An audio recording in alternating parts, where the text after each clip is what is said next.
다음 책으로 할까요? 예, 그래야죠. 네. 아우, 또 책 두꺼운 책도. 아, 네, 참. 1493. 무서워. 이 책이야말로 한양문고에서 사야 됩니다. 왜냐하면 가격이 제일 비싸니까. 게다가 딴 데는 안 팔아. 잠깐 나가면 조금 다른 데서 사도 되는데 이거는 꼭 한양문고에서 사세요. 다 여기서 사시라 그러지 왜 굳이? 다 한양문고에서 사십시오. 책이 두껍습니다. 처음에 모두에 말씀드렸듯이 벽돌책 담당자로서 또 이런 책을 골랐는데 책을 2년 전에 사놓고 이제 읽었어요. 염두가 안 나서 그다음에 뭐 출판사 끊임없이 책이 생기니까 이게 마감의 힘이에요. 예. 그러니까. 방송을 해야 되니까. 그렇죠. 마감의 힘을 읽은 거지. 이것도 이번에 정해놓고서 이제 뭐 그러니까. 결국은 다 읽었죠. 자기가 발표한 책은 읽어야 되니까. 그 지금까지 다 안 읽고. 다 아니었잖아. 한 800쪽 정도 되는데 각주 빼고 주석 빼고 본문만 700쪽인데 700쪽이라 그래봐야 읽는 시간으로는 한 절반 350쪽짜리 책 정도 읽는 속도로 읽어 내려갈 수 있는 책이에요. 그만큼 재밌으면서 맞아. 그냥 재미만 있느냐 배우는 게 너무 많아서 맞아. 그다음에 전체 책이 깔고 있는 기본적인 이념, 기본적인 사상 이런 것들이 굉장히 참신하면서 임피터스를 주는 그런 책입니다. 그래서 게다가 라틴어야. 읽어보시길 바라고요. 임페투스. 1493은 뭐 다 1492년이 이제 콜럼버스가 아메리카 대륙을 발견한 게 1492인데 왜 책 제목이 1493으로 붙었나라고 이제 저도 의아했어요. 근데 책이 안에 그 설명이 없어요.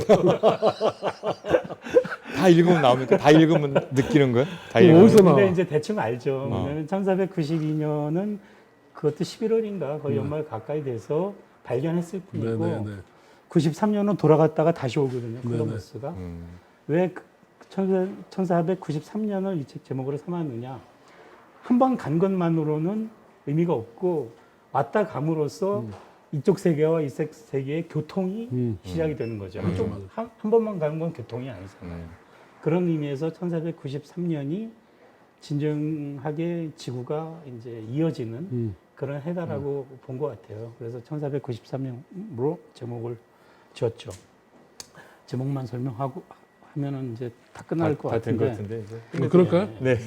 이 책이 이제 부제가 콜럼버스가 문을 연 호모제노센 세상. 또 영어 쓴다고 뭐라고. 아니 이거 그럼 책 써 좀 있으니까 읽으니까 써 있으니까. 네.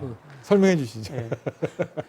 그 안트로포센 그러면은 인류세라 그랬잖아요. 네네. 호모제노센, 호모 때문에 인간 뭐 이런 뜻을 할 텐데 호모는 이제 같다는 헤테로 호모에 같다는 뜻도 있죠. 그래서 호모젠 그러면은 동종, 동일인종, 동종이라는 뜻이고 호모제노센 그러면 동종 세상이라는 뜻이죠. 그래서 단일세. 그러니까 전 세계가 하나의 단일한 세계로 묶이는 시대라 그래서 호모제노센이라는 지질학적 시대명을 붙인 거죠. 유식해 보인다. 근데 그게 이렇게 만든 말이 아니라 있는 말이에요. 학문적으로? 최근에 생긴 말이긴 한데 이분만 쓰는 말이 아니라 그러니까 두 파가 있어요. 현생을 안트로포센으로 쓰자는 사람이 인류세라고 있고 쓰자는 사람이 있고. 그 지구화, 세계화라는 것이 굉장히 중요하다라는 의미에서 호모제노센으로 쓰는 게 맞다라는 세계화네. 있어요. 세계화라고 보면. 세계화라고 지구와 보면 세계화. 네. 근데 이제 세계화 그러면은 이제 글로벌라이제이션 그러면 그러니까. 많은 말들이 그치. 사라지는데 동종화되는 하나로 단일화되는 세상이라는 뜻에서 호모제노센으로 쓰면은 훨씬 좀 정확하지 않느냐라는 생각을 갖고 있는 것 같아요. 근데 이 호모제노센이 크게 두 축으로 이루어진다라고 이 저자는 말을 하고 있어요. 첫째는 생태학적 통합. 전 지구가 생태학적인 통합을 이룬다. 맞아, 그 전에는 그럼 지구는 하나지. 뭐 생태학적으로 다른가? 다르죠. 완전히 달라져. 여기 있었던 동물은 이 대륙에 있던 동물은 저 대륙에 한 마리도 안 살고. 그러니까 아메리카에 예. 진화가 없었대잖아. 예, 그러니까 이 판게아 대륙이 나눠진 이후로는 완전히 다른 세상이 여러 개가 지구상에 따로 있었던 그러니까 거죠. 남극엔 곰이 없는 거잖아요. 유럽에 담배가 없고 예, 예, 그런 그랬던 식이죠. 것처럼 원래. 그래서 이제 그것이 이제 콜럼버스의 아메리카 대륙 발견 이후로 생태학적 통합의 시발점이 있다는 거고 두 번째는 경제적 통합. 아메리카에서 발견한 은이라든지 이런 것들이 단지 유럽 대륙에 불을 가져왔다라고 단순히 얘기할 수 없고 그 은이 필리핀의 마닐라, 뭐 마카오 이런 데로 가서 중국의 일종의 왕조의 변화까지 일으키는 그러니까요. 이런 식의 경제적인 전 세계적인 경제적 변화를 일으킨다는 거예요. 옥수수라든지 감자 같은 경우. 감자 이런 것들이 인구를 폭발시켜가지고 어떤 방식으로 그래서 콜럼버스의 발견 하나가 아니라 그것으로 인해서 이 물자의 이동이나 어떤 농작물의 이동이나 은의 이동 이런 것 하나 때문에 한 600년, 1700년까지도 중국은 전 세계에서 중국을 따라잡는 나라가 없었어요. 전 세계 최강이었죠. 전 세계 최강이었고 유럽은 굉장히 미개한 나라였는데 한 100년 사이에 단숨에 최강의 문명으로 순서가 뒤바뀌어 버렸죠. 네네네. 그런 것들이 우리는 유럽과 중국의 관계만 보는데 그 밑에는 아메리카 대륙이라는 그렇죠. 숨은 논리가 작용하고 있었다라고 보는 거죠. 그래서 크게 생태학적 통합, 경제적 통합이 호모제노스한 세상을 만드는 두 축이었다라고 보고 있죠. 근데 그런 이야기를 하기 위해서 굉장히 재미있는 이야기들을 끌어 나오는데 수첩왕자. 메모를 안 할 수가 없었어. 수첩 왕자. 메모를 안 할 수가 우리한테는 없었어. 수첩 공주님만 있는 게 아니라 수첩 왕자님도 계시다. 가령 담배가 이제 멕시코에서 그 스페인으로 건너가서 전 유럽에 퍼지고 아시아 퍼지고 그러잖아요. 근데 한편으로는 이 남미 쪽에서 또 페루 뭐 이쪽에서 은이 넘어와가지고 스페인을 국부로 만드는데 은이 스페인을 또 망하게 하는 초석이에요. 그렇죠, 그렇죠. 그 은 때문에 스페인 제국이 예, 마구 빚을 끌어다가 맞아. 왜냐하면 은이 계속 들어오고 있으니까 유럽에 있는 은행에 마구 빚을 끌어서 사치하기도 하고 군비 늘리고 막 이러다가 결국은 이제 모라토리엄에 처해버리는 그래서 은이 국부를 가져다 준 은이 오히려 스페인이 망하고 영국이 발행하는 이런 방식의 맞아, 맞아. 그다음에 그 은이 마카오를 통해서 중국으로 들어가서 화폐 가치를 바꾸고 중국의 어떤 재정적 상황을 완전히 바꿔서 왕조가 변하는 송 왕조가 원으로 넘어와서 명으로 변하고 하는 것에 큰 역할을 했다는 거예요. 그런 방식의 이제 그 세계 통합 구조가 나오고 우리가 얘기하는 뭐 충균세에 나오죠. 천연두가 그 피사로나 코르테스의 화승총보다 그 더 먼저 갔다는 천연두가 훨씬 많이 더 빨리 퍼졌죠. 더 빨리. 말살을 했다 그러는데 그 청균세에 대해서 좀 할 말이 있어요. 그건 좀 나중에 얘기를 하고 나중에 언제? 조금 이따 좀 얘기 이따가, 끝나면 네. 예, 예. 이제 말라리아 같은 것이 끝날 시간 다 됐는데. 말라리아가 말라리아나 그 황열병 이런 몇 가지 그 아프리카를 통해서 유럽을 통해서 건너간 그 황열병이 카리브해 쪽으로 건너가서 아메리카 대륙에 퍼지는데 이 말라리아가 얼마나 많이 죽였는지 사람들을 그래서 노예제가 사실은 처음에는 아메리카 인디언들을 처음에 노예로 삼아서 은을 캐고 담배를 경작하고 하는데 대거 투입했다가 싹 죽어. 싹 죽어. 그래요. 그거는 저기 저기 사피엔스도 나오는 네, 얘기예요. 네. 예. 그래서 아프리카 노예가 원래 말라리아가 아프리카에서 시작된 거여가지고 내성이 면역성이 있고. 있는 사람들이야. 그래서 이 사람들을 대거 수입하게 되는 처음에는 아프리카 노예를 수입을 해서 쓰는 게 수지 타산이 안 수익이 안 맞아요. 맞지. 그 먼 데서 대륙이 바뀐 가면서 건데. 데려와가지고 그 문화도 다른 사람들을 다른 환경에서 적응시켜서 일을 시키려면 굉장히 노력이 많이 드는 일이고. 근데 이제 이 말라리아가 결국 노예제를 만든 노예제를 촉진시킨 한 원인이었다는 거죠. 그다음에 뭐 사탕수수 플랜테이션 사탕수수 농장, 담배 농장 이런 것들이 아주 어마어마하게 힘든 노동, 뭐 사람들이 막 경작을 하다가 죽어나가고 그 가공 과정이 또 굉장히 독성이 많고 힘든가 봐요. 그런 데서 죽어나가는 이 노예들을 계속 대기 위해서. 그래서 작물과 근데 그 작물이 유럽에서 어마어마하게 각광을 받았으니 원래 신대륙에도 여기저기 그냥 좀 그렇죠. 자라던 거를 플랜테이션으로 개간을 해서 어마어마하게 맞아. 만들게 된 거 아니에요? 그러니까 그만큼의 노예들이 많이 필요하게 되고 그래서 이제 그 아프리카 노예들이 들어오고 그래서 아메리카 대륙이 북미를 따지면은 아니 19세기 1850년까지 우리가 알기로 백인이 제일 많고 아니면 뭐 토착 인디언이 더 많거나 우리가 그렇게 생각하잖아요. 근데 흑인이 제일 아니 그 인디언이 제일 인디언이 많고, 제일 많았고 그다음에 흑인이고. 흑인이 백인의 한 3배 정도 됐고 음. 백인이 한 흑인이 1200만 명이고 뭐 이런 식이었다라는 거예요. 그러니까 인구 이동이라는 게 노예라는 우리가 노예라고 생각하면은 그냥 노예제 시작이라고 생각하지만은 사실은 이런 작물과 세균과 이런 것들이 전 세계적인 인구 이동을 초래하고 잡종화시키는 인간의 세상들을 문화적인 또 인종적인 잡종화를 시키는 그 굉장한 중요한 매개체가 됐었다라는 이야기들도 하고요. 뭐 더 얘기하셔야 뭐 돼요? 그런 것들 고무. 근데 하나하나 고무, 감자, 은, 담배, 소빙하기 얘기는 꼭 해야 되겠다. 하지 마. 그건 짧아. 하지 이건 마, 꼭 하지 마. 들어야 돼. 하지 마. 너무 재밌어요. 소빙하기가 이제 1800 한 30년, 50년, 1600년 전후의 네네. 소빙하기가 엘리자베스 여왕 때. 예, 전 세계에 이제 소빙하기가 와서 그 경작선이 농경작 유럽의 농경작선이 이만큼 내려가고 다운됐잖아. 뭐 빙하가 내려오고 막 이러잖아요.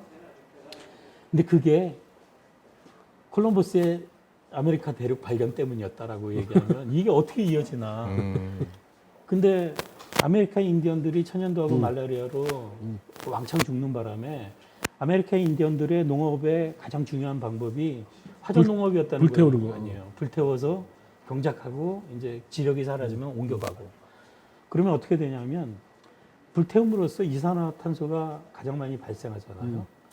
그러면 공중에 이산화탄소가 온실 효과를 그렇지. 발휘해서 어느 정도의 기온을 유지하는데 온난화가 이산화탄소가 급감을 해버린 거야. 그러니 이 기온을 가두는 이 막이 사라져 버려서 일종의 전 세계가 이제 기온이 비닐하우스에 강화돼서 막이 찢어진 거지. 그렇죠. 그래서 중국 같은 데는 뭐 해마다 뭐 몇 년에 한 번 오던 한발이 네. 해마다 찾아오고 그래서 막 뭐 수백만 명이 죽어나가고 그런 일이 이제 벌어지는 거죠. 그러니까 중국 사람이 죽어나가던 사람은 아무 일도 내가 왜?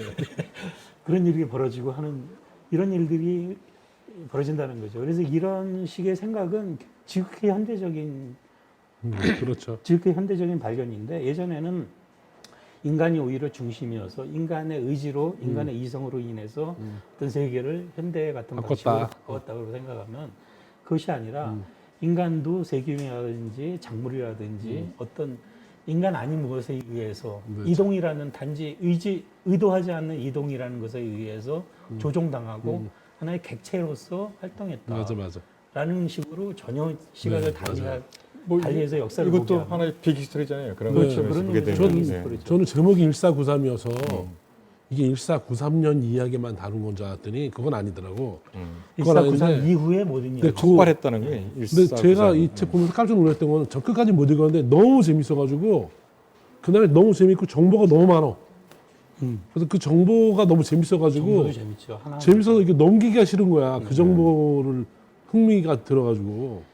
행위자 네트워크라 그래서 이 지구는 인간만이 행위자가 아니라 모든, 심지어 무생물까지 행위자로서 그렇죠. 서로에게 영향을 미치면서 거대한 지구라는 세계를 일궈온 그런 방식으로 이 세계는 굴러오고 있다라는 얘기를 하는데 그거를 역사에 적용시켜서 그것도 증거를 정말 샅샅이 되면서 저자가 어디까지 아는지 정말 도대체 어디까지 알고 어디까지 생각해 본 재밌는 거야? 게 뭐 이분이 이렇게. 이분이 저널리스트예요. 그러니까 그러니까 전문 역사가가 아니에요. 이 성실성은 책을 어마어마하게 읽고 게다가 그렇게 살아봤기도 하더라고요. 예. 가가지고 다 가봤죠.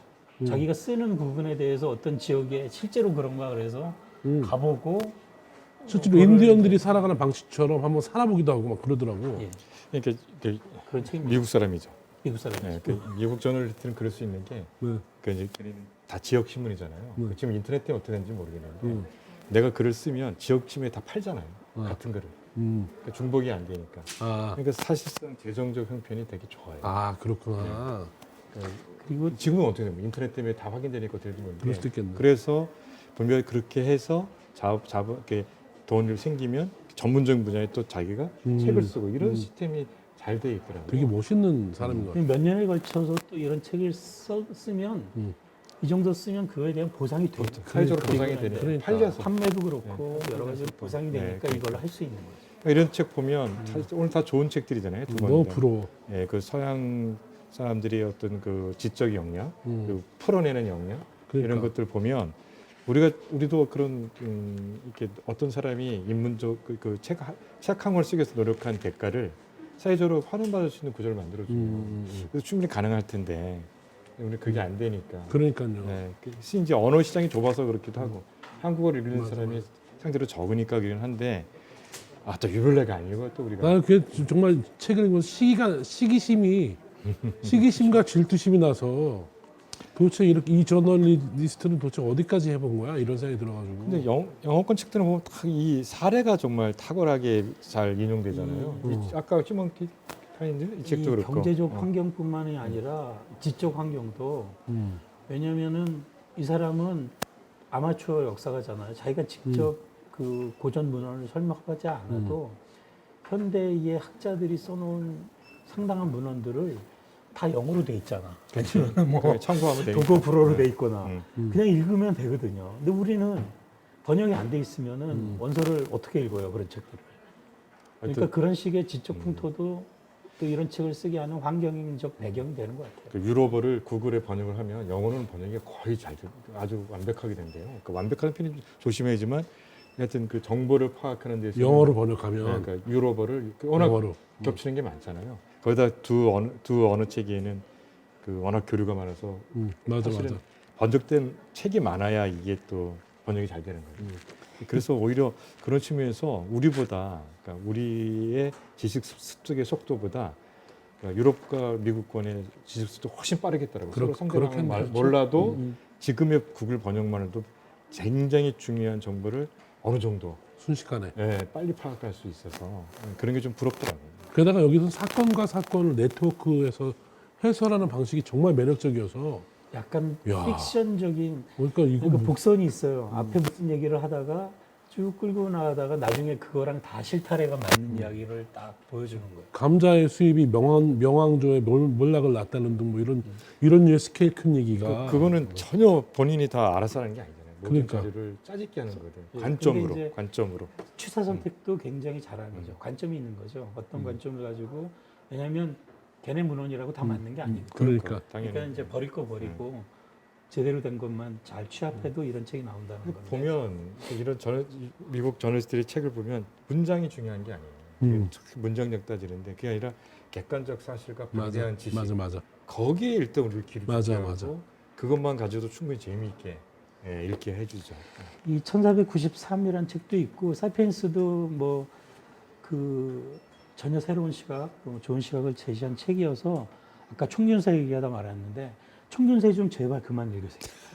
서울대 뭐 10대 대출 순위 그 총균세 정말 빠져야 돼. 일이. 총균세가 좋은 역할도 했지만은 몇 가지 그것도 틀린 이야기 가지고 뭘 환원적으로 틀린지. 뭐가 틀려? 가령 총과 쇠가 그만큼의 역할을 했는가 그런 식의 문명의 그 충돌과 지배 관계에 그만큼의 역할을 했는가. 그다음에 또 동의도설 같은 의도에서 같은 의도로 전파됐다라는 식의 그 정말 거짓말이거든. 그런 일이 없고 오히려 이 책에서는 오히려 이집트라든지 메소포타미아라든지 심지어는 교통이 없었던 아메리카 대륙에서도 저위도에서 문명은 출발하다가 나중에 고위도로 올라간다. 그거는 기온의 변화와 여러 가지 그 세균이라든지 이런 여러 가지가 작용을 해서 그러는 거지. 그다음에 결코 수평적으로 문명이 전파되지 않았다는 거죠. 근데 각양각색으로 전파됐다. 장문화의 문제인데 그러니까 농업혁명이 이렇게 그러니까- 가루로 퍼졌다는 건데 그러니까 그 말이 완전히 틀렸다기보다 몇 가지에 너무 과도하게 환원을 한다는 거예요. 그거는 뭐 충분히 균도 뭐 천연도 한두 가지가 아니라 여기는 균 종류만 해도 어마어마하게 많이 나오는데 그러니까 이제 이 너무 책이 복잡하다는 총리제도 거예요. 좋다는 말을 네. 하시죠. 그럼 진짜 그래. 그래서 이런 환원주의적인 역사관 몇 가지를 가지고 우리 속이 시원해요. 몇 가지만 가지고 이 세계를 설명하면 되게 속이 시원한데 절대 그렇지 그러면 안 않다라는 거를 그래서 여기는도 계속 작물도 예를 들고 여러 가지 예를 들지만 그건 여러 가지 중에 하나로 예를 들 뿐이지 그것이 다다. 절대적이라고 얘기하지 않거든요. 그렇게 얘기 안 하죠. 예. 그래서 총균세 같은 시각의 위험성이 있다. 근데 거기에 나오는 사실적인 이야기들은 충분히 섭취할 만해요. 근데 어쨌든 근데 다 믿지 총균세는 이제 말아라. 그 분야에서는 최초로 그렇게 스케일 크게 한번 빵 쳤던. 네. 그러니까 좀 허술한 부분 지금 뒤져보면 있겠죠. 원래 생리학자인가 그랬던 사람이에요. 이 책은 인류학 책이자 역사책이거든요. 사이펜스도 사실은 빅스토리 책이자 네. 뭐 역사 네네. 책으로도 볼 수 있는데 아무튼 뭐 사이펜스 같은 책 또는 휴먼카인드도 마찬가지고 저는 이 책 종류를 좋아하는 분이라면 그래도 이 이 책은 모든 꼭 한번, 책들은 예. 작가의 마감 정신으로 썼다. 이걸 잊지 않으셨어요.